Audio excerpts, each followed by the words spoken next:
तो नमस्कार दोस्तों, स्वागत है मगन ट्यूटोरियल्स में। उम्मीद करता हूं सब लोग स्वस्थ होंगे, व्यस्त होंगे, जबरदस्त होंगे। जब से NIS DLED का हम कहें कि फैसला रिजर्व किया गया है माननीय सुप्रीम कोर्ट में, हम सभी जानते हैं कि 7 नवंबर को सुनवाई थी और तब से लेके अब तक हम कह सकते हैं कि अटकलों का बाजार और सिर्फ अटकलों का बाजार गर्म है। सोशल मीडिया पे सरगर्मियां बढ़ गई हैं, चाहे वो YouTube हो, ट्विटर हो या फिर और फेसबुक हो, तमाम प्लेटफॉर्म्स पे अब सरगर्मियां बढ़ गई हैं। तरह तरह के कयास लगाए जा रहे हैं। कोई कह रहा है NIS बाहर हो गया, कोई कह रहा है NIS अब नहीं जीत सकता। मतलब केवल और केवल अटकलों का बाजार गर्म है। उससे आगे किसी के पास ना तो कोई डाटा है, ना कोई ये बताना चाहता है, ना बता सकता है कि फैसला कब तक आने जा रहा है। अभी फैसला नहीं आया है, आप लोग देख रहे होंगे, अभी फैसला नहीं आया है। फैसला रिजर्व है, क्या आएगा क्या नहीं आएगा, लेकिन रिजल्ट आने शुरू हो गए कि NIS DLED बाहर हो गया, संडे कोर्स है या फिर घर बैठ के कोर्स किया गया था, आदि आदि बहुत सारी चीजें आपको सुनने के लिए सोशल मीडिया पे मिल जाएंगी। मैं आपसे एक बार कहूंगा, 1-2 वीडियो मैंने भी इस संबंध में बनाए, एक लाइव भी किया था। मैं आपसे आज एक चीज कहूंगा कि आप लोग फालतू में अपना दिमाग अभी खराब न कीजिए, खास करके जो NIS DLED के बच्चे हैं, मैं उनसे कहना चाहूँगा। 2-3 आप लोगों के बुनियादी सवाल हैं जिस पे मैं आज बात करना चाहूँगा। और एक चीज़ मैं पहले ही आपको बता देता हूं कि यदि आप ये सोच के देख रहे हैं कि हम अपनी तरफ से कोई डेट आपको बता देंगे कि माननीय सुप्रीम कोर्ट का डिसीजन इस दिन आने जा रहा है, तो बिल्कुल आप गलत जगह आ गए हैं। ये वीडियो आपके लिए बिल्कुल भी नहीं है, क्योंकि कोई भी ये नहीं बता सकता सिवाय उसके जिस जजेस के पैनल ने इस मामले को सुना है और कोर्ट ऑफिशियल को इसकी जानकारी होती है, टाइपिंग, राइटिंग, तमाम तरह की चीज़ें होती है, तो उनको पता होता है कि जजमेंट कब डिलीवर होगा। इसलिए मैंने पहले भी वीडियोस में आपको कह दिया था कि हम इस संबंध में कुछ नहीं कह सकते। ये कोर्ट का अपना विशेषाधिकार है, माननीय जजेस की अपनी समझ है कि वो कब डिसीजन देना चाहते हैं, उनका क्या शेड्यूल है। आप जानते हैं कि ऐसा तो नहीं है कि केवल NIS DLED वर्सेस BED मामले की उन्होंने सुनवाई की है, वो ही डिसीजन उनको देना है। पहले से भी बहुत सारे डिसीजन उन लोगों ने कई मामलों में अलग अलग रिजर्व कर रखे हैं। ऐसा पॉसिबल हो सकता है कि रखे होंगे, तो उसमें भी समय लगेगा।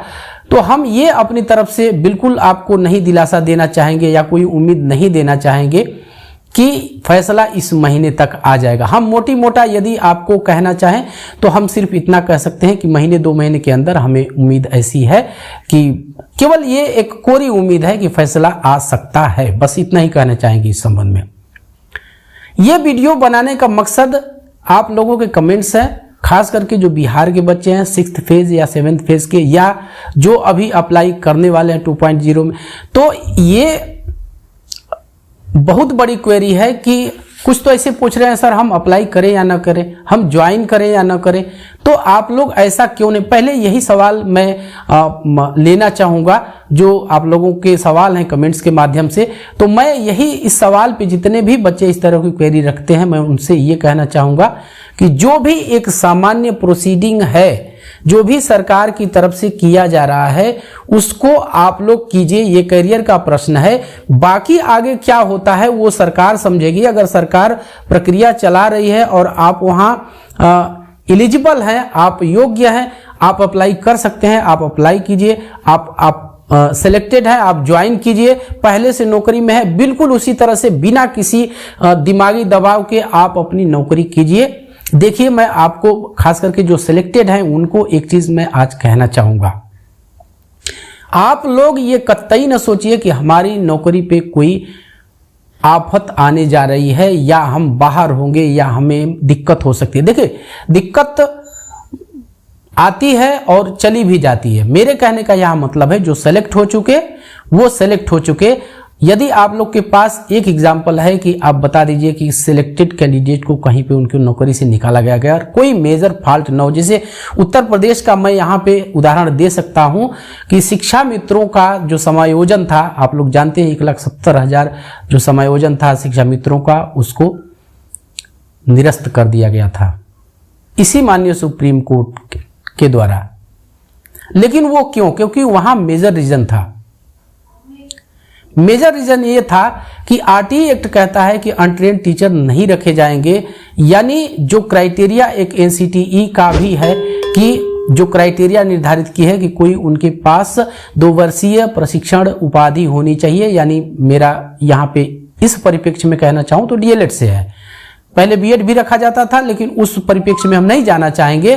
तो कोई प्रशिक्षण उपाधि हो उसके पास, कोई प्रशिक्षण डिप्लोमा हो, और साथ साथ उसको केंद्र या राज्य सरकारों द्वारा जो समय समय पे शिक्षक पात्रता परीक्षाएं यानी टेट या सीटेट हम कह सकते हैं, तो वो उत्तीर्ण हो, जो कि दूसरी योग्यता है टेट या सीटेट उत्तीर्ण होने की, वो शिक्षा मित्र उत्तीर्ण नहीं थे, इसलिए उनका समायोजन निरस्त हुआ था। आपके केस में क्या है? आपके केस में ये चीजें नहीं है, फिर भी आपके कमेंट्स आ रहे हैं कि सर हम क्या करें, अगर ऐसा कुछ होता है तो हम तो अरे क्यों बर्बाद होंगे? आप पूरी तरह से एलिजिबल है, आपका सर्टिफिकेट एलिजिबल है, आप शिक्षक पात्रता परीक्षा उत्तीर्ण हैं, तो फिर आप अपने पे लोड क्यों लेंगे? चलिए मान लेते हैं एनआईएस डीएलएड के खिलाफ फैसला आ गया, एनआईएस डीएलएड केस हार गया, तो फिर क्या दिखा के आपको बाहर किया जाएगा? आप प्रशिक्षित है। वहां बात क्या चल रही थी कि चलिए वन टाइम सेटलमेंट है, नौकरी को बरकरार रखने के लिए, नौकरी आगे कंटिन्यू करने के लिए इनको ये कोर्स करवाया गया था, ये प्रोग्राम करवाया गया था। इतना तो कोर्ट मान रही है कि ठीक है, इनको नौकरी बचाने के लिए ये प्रोग्राम कराया गया था। तो इसका तो सीधा मतलब यही है कि यदि हम अभी पढ़ा रहे हैं और इस प्रोग्राम को करने के बाद, मैं प्रोग्राम इसलिए कह रहा हूं क्योंकि कोर्ट में यही स्टेब्लिश करने की कोशिश की गई कि ये कोई डिग्री या डिप्लोमा नहीं है, सिर्फ और सिर्फ एक प्रोग्राम है। जो पहले से नियुक्त शिक्षक हैं उनको आगे भी कंटिन्यू करने के लिए ये एक प्रोग्राम लाया गया। तो ठीक है, कम से कम जो नियुक्त है उनके लिए ये प्रोग्राम ही सही उनको एलिजिबल तो करता है नौकरी में रहने के लिए। तो फिर आप भी नियुक्त हैं, आप भी बहाल हैं, आप भी अपॉइंटेड हैं, तो फिर आपको आगे कंटिन्यू करना होगा। वो इस कंडीशन में मैं आपको कह रहा हूं, यदि एनआईएस डीएलएड के विपक्ष में फैसला आता है तब, जब आता है तब, अभी तो आया नहीं। एक चीज तो ये क्वेरी आप लोगों की हो गई। दूसरी आप लोग की सबसे बड़ी क्वेरी है कि फैसला किसके पक्ष में या क्या आ सकता है, क्या केस हम हारने जा रहे हैं। इस संबंध में मैं आज आपको अपना पर्सनल व्यू बताने की कोशिश करूंगा। मुझे नहीं लगता, मुझे इसलिए नहीं लगता क्योंकि कई सारे पहलू है इसमें। ये जो मामला है ये बीएड से बिल्कुल अलग है। अलग इसलिए, एक ही चीज मैं आपसे यहां पे कहना चाहूंगा कि कोर्ट इसको इन सर्विस जो प्रशिक्षण है वो तो मान ही रही है कम से कम, यानी इसको प्रशिक्षण तो वो मान रही है। कोर्ट की असहमति और सहमति यहां हो सकती है कि ये आगे फ्रेश रिक्रूटमेंट में जो सीधी भर्ती है उस बहाली में ये मान्य रहेगा या फिर नहीं रहेगा। तो जो सिलेक्टेड हैं उनको तो टेंशन लेने की जरूरत नहीं है। बाकी ये एनआईएस डीएलएड के दूसरे शब्दों में हम ये कह सकते हैं कि एनआईएस डीएलएड जो है वो रेगुलर डीएलएड के समकक्ष है कि नहीं, इस पे कोर्ट की सहमति या असहमति होनी है। यहां पे मैं चर्चा जरूर नाम लेना चाहूंगा नंदन सिंह बोहरा सर का और साथ साथ पप्पू सर का भी, क्योंकि उन्होंने भी अपने हिसाब से, अपने स्तर से प्रयास करने की कोशिश की है। विशेषकर नंदन सिंह बोहरा सर के बारे में यदि मैं कहना चाहूं तो आप लोग उनको इस तरह से न आकिए कि बस जो हो गया। अभी अंदर अंदर बहुत सारी चीजें चल रही हैं, बहुत सारे विकल्पों पे विचार हो रहा है। तो बोहरा सर इतने मैं ये कह सकता हूं कि इतने हल्के इंसान, उनको आप हल्के में न लीजिए। वो एक पहुंच रखते हैं, पकड़ रखते हैं और इसलिए मैं आपसे कहता हूं कि यदि आप इतना जल्दी किसी नतीजे पे पहुंचते हैं कि हम हार चुके हैं या हमारा अब कुछ नहीं हो सकता, तो ये आप बिल्कुल गलत है। आपको याद होगा मैंने आपसे जो सुनवाई थी 7 को, उसके अगले दिन मैंने आपसे कहा था कि आप लोगों को धैर्य रखने की जरूरत है। किसी भी इस तरह के भ्रामक प्रचार प्रसार पे या भ्रामक वीडियो पे, भ्रामक कंटेंट पे आपको ध्यान नहीं देना है। हाँ, यदि आपके नेतृत्व के द्वारा कुछ इस तरह का आगे कदम उठाया जाता है, उसके लिए आपको तैयार रहना होगा, क्योंकि हो सकता है ऐसा, मैं ऐसा नहीं कहता कि अभी रिजल्ट आ गया, हम एक असम्पशन ही कर रहे हैं, तो हो सकता है कि आगे इन सब चीज़ों की जरूरत पड़े, जिसकी संभावना हम कहते हैं कि लगभग नहीं होगी, हमें ऐसा विश्वास है।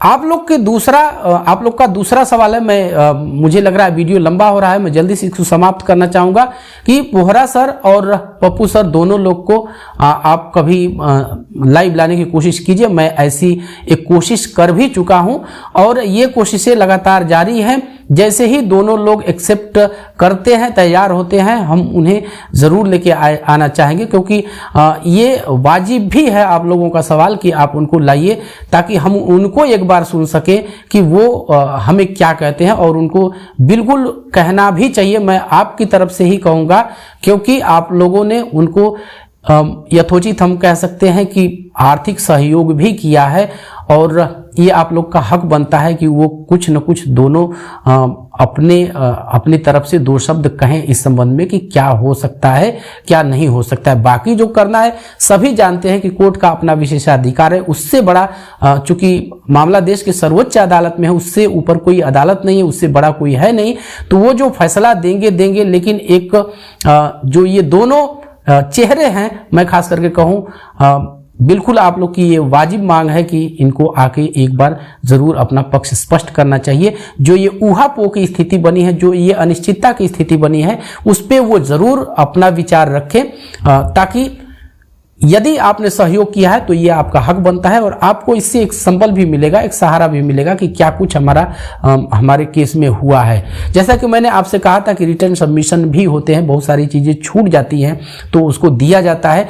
तो अभी करने के लिए बहुत कुछ है, और फिलहाल अभी के लिए आवश्यकता इस बात की है कि हम धैर्यपूर्वक इंतजार करें कि रिजल्ट कब आता है, क्या आता है, इसके बाद आगे इस संबंध में बातचीत करना सही रहेगा।